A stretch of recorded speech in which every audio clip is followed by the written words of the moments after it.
আসসালামু আলাইকুম। তোমরা সবাই কেমন আছো বন্ধুরা? আমি আরও একটি নতুন ব্লগ নিয়ে চলে এসেছি।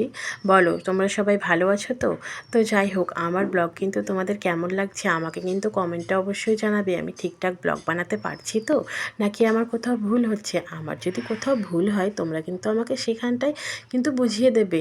তোমরা না থাকলে হয়তো আমি এতটা দূর এগোতে কখনোই পারতাম না। তোমাদের সাপোর্টেই কিন্তু আমি এতটা এগিয়েছি। তো যাই হোক, সবসময় আমার পাশে এইভাবে থাকবে।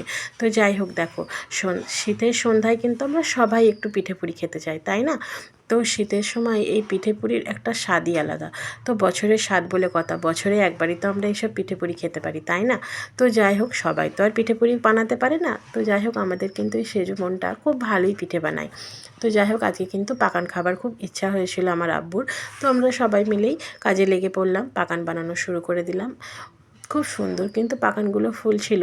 তো যাই হোক, আমার ভিডিওটা কে কোথায় থেকে দেখছো অবশ্যই কিন্তু আমাকে কমেন্টে জানাবে। আমি কিন্তু বারবার তোমাদেরকে এই কথাটা বলছি, কারণ আমার ভিডিওটা কত দূর পর্যন্ত যাচ্ছে, ফেসবুক আমার ভিডিওটা কত দূর পর্যন্ত পাঠাচ্ছে, আমি কিন্তু এটা দেখতে চাই। আমাকে কিন্তু বেশি বেশি করে কমেন্ট করবে, আর আমার ভিডিওটা যত বেশি পারবে শেয়ার করে দেবে, তাহলে আমি অনেক অনেক খুশি হব। যাই হোক, তো এইসব করার আগে কিন্তু আমি অনেক কিছুই ভাবতাম যে হয়তো আমার ভিডিওর করাটা কি ঠিক হবে, কে কী ভাববে, কে কী বলবে, আমি অনেকই ভেবেছি। ভাবতে ভাবতে আমার 2 বছর কেটে গেছে। তারপর ভাবলাম কে কী ভাববে, কে কী বলবে, সেসব ভাবতে গেলে কি আমার চলবে?